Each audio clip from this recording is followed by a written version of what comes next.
Okay, so here we go. We roll the dice. I rolled higher, so I get to pick the Force of Evil first. After careful consideration, I pick the Tortured Abomination. I give the Forces of Evil to Chris, who's the second player, as well as all the dungeon entrances. And he's going to pick his Force of Evil, and then he's going to pick the dungeon entrance, and I'm going to pick from what's left of that. And then we'll be ready to start. Chris picks the Fallen Angel. He chose to go with the entrance that has 3 goblins, and I chose the one that comes with 3 cockatrices. So we're both already 3 units towards our final victory condition. Since I'm the start player, I take the 2 action tokens and the plot token. We've got 3 influence to start the game with. First thing I do is I add a dungeon room to my dungeon. And it comes with a treasure. It's the Ancient Vault. That treasure is safe from looters unless there's a thief. My second action is I use my Force of Evil ability to mutate a cockatrice into a manticore, and that puts me at -1 influence. I have to overextend my energy to do that. My evil influence. Since the manticore is solitary, I have to put him in that second room by himself. I chose not to plot, and Chris also, for his first action, he adds a room. He got the catacombs, which means now he has a way to recruit undead. But for this particular game, undead are not going to be very important. And Chris has drawn Appeal to Brutality, which means we can now recruit Tier 3 ogres. Ogres are monsters. They have 3 hit points, and in combat they roll an 8-sided die. Chris decides to use his adulation to claim an ogre because he doesn't have one in his dungeon yet, and for doing so he gains 1 influence. Adulation is a very powerful ability. I take this opportunity to use Clouds of Fear, Uncertainty, and Doubt, and I discard a peasant, and more importantly, I take a point of influence from Chris. I've now got no more deficit, which means I'm free to commit any action on the board.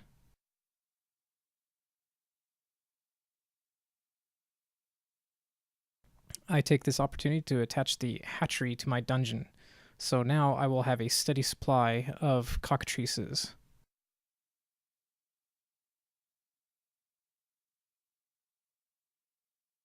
Chris draws a event, but it has no effect. Part of the effect of the card, is to draw 1 more card, which he does. And he's got Nomadic Horde. While Nomadic Horde is in play, we can recruit hobgoblins. And also, if we draw an attack card, the player may choose to have the attack diverted by the Nomadic Horde and continue building influence. It's very nice.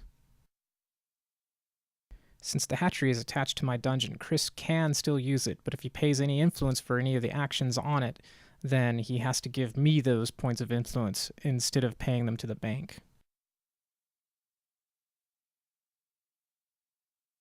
And that's what he does. He takes the action on the card to gain a free cockatrice.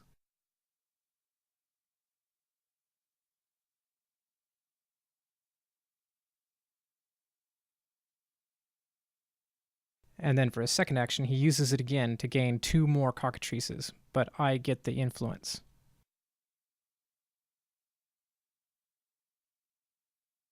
I decide to get the small cavern and add it to my dungeon, but I do not perform maintenance.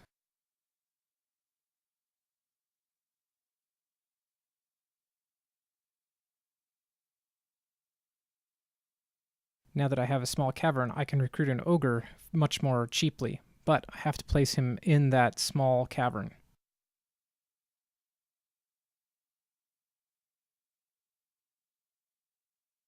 Once again, I do not plot. Chris begins building influence. As a result, 2 heroes rally in the town.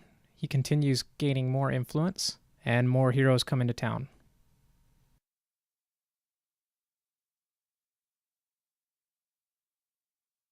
So now there is a fighter, 2 priests, a rogue, and a mage in town. And at this point, Chris stops building influence.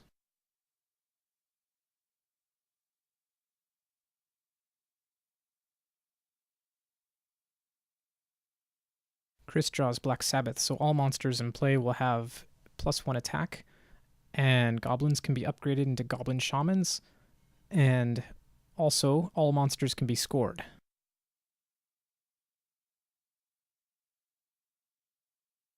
He continues plotting and draws the Menagerie.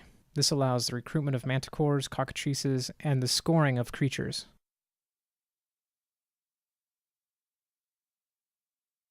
He continues again and gets Tomb Raid. He is out of influence and can no longer plot.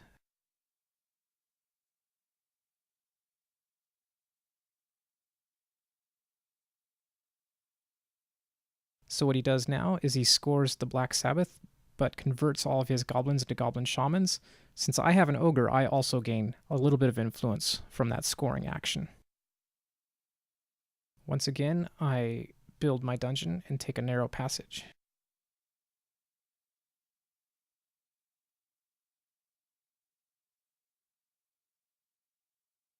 And again, I can get another cheap ogre, but I have to put him into the narrow passage.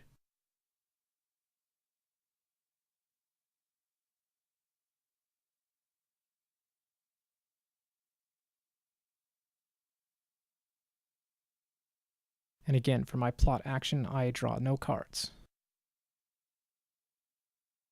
Now I've drawn an attack. It's later in the game, and we take turns taking adventurers from town. I took a fighter, then Chris took a priest, I took another priest, he took a rogue, and I took a mage.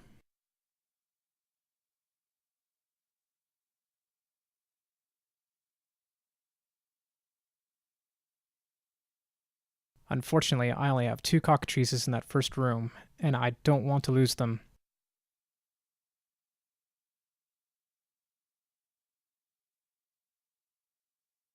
And we begin combat. Here we are later on in the game. We've both killed some heroes. Chris has a lot of influence. I currently don't, but here we're taking the spoils of war and doing maintenance and generally reassessing the situation.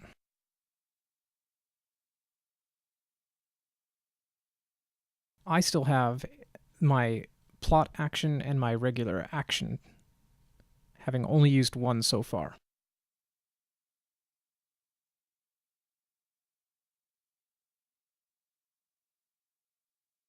Since this is the conclusion of a dungeon battle, the priests are destroyed.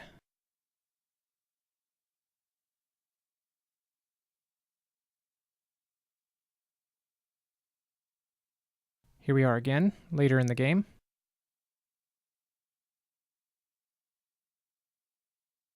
Again, Chris builds his dungeon and gets an ice chamber. And he opts to use maintenance and moves some units from his dungeon room. Once again, here we are later in the game. Chris is using his second action to build influence, and yes, again, he gets a attack card. Now, there's a rogue and a mage in play. If those both leave and are destroyed, then those garrisons are also destroyed and the game will end. Since I am behind, I don't want that to happen. Part of Drunken Dare is the players have to choose an adventurer and have that adventurer attack them. Now, there's only a mage left, and so I choose to take a thief. Since there's no thief in the castle garrison, the thief comes from outside the realm, and I take him from the box. This ensures that the game will not end on this attack, losing me the game. And once again, we start rolling for combat. This combat was fairly straightforward. I had a room full of spiders, and they also had a webbing, so they were quite powerful. They destroyed the heroes that attacked me. And Chris also has a room full of monsters, which are more than enough to take care of the measly heroes who attacked him. After the attack, all cards of light that are in play are discarded. and the rogues, having no more heroes, are defeated. All that's left now is one mage in the castle. Once he's gone, the game will end.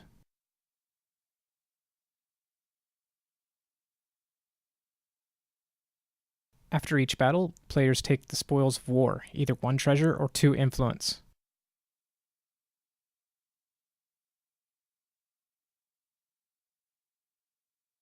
Now I've drawn Syzygy, which will allow me to use Chris's abilities on his Force of Evil.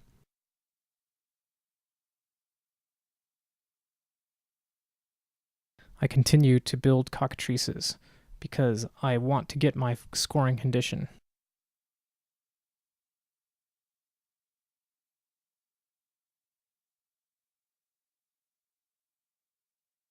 Having learned my lesson from the last attack, I am now putting my cockatrices in the last room of my dungeon where they're more protected.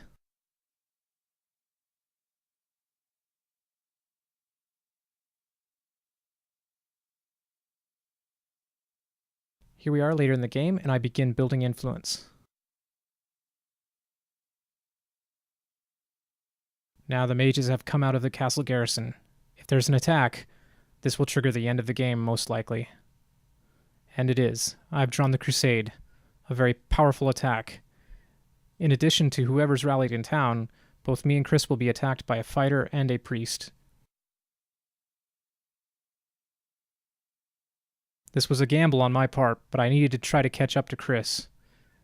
And it looks like it may not go my way.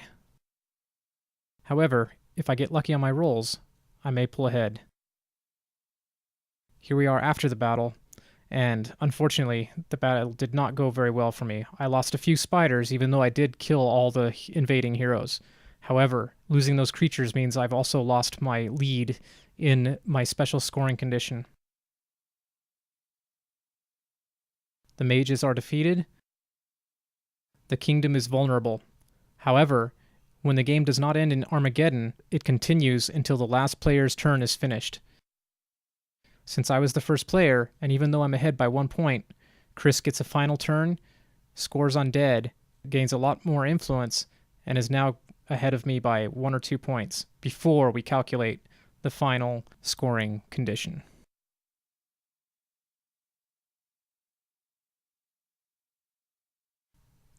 And that's the end of the game. I have scored 25 points. However, Chris has scored 29. Overall, it was a pretty close game.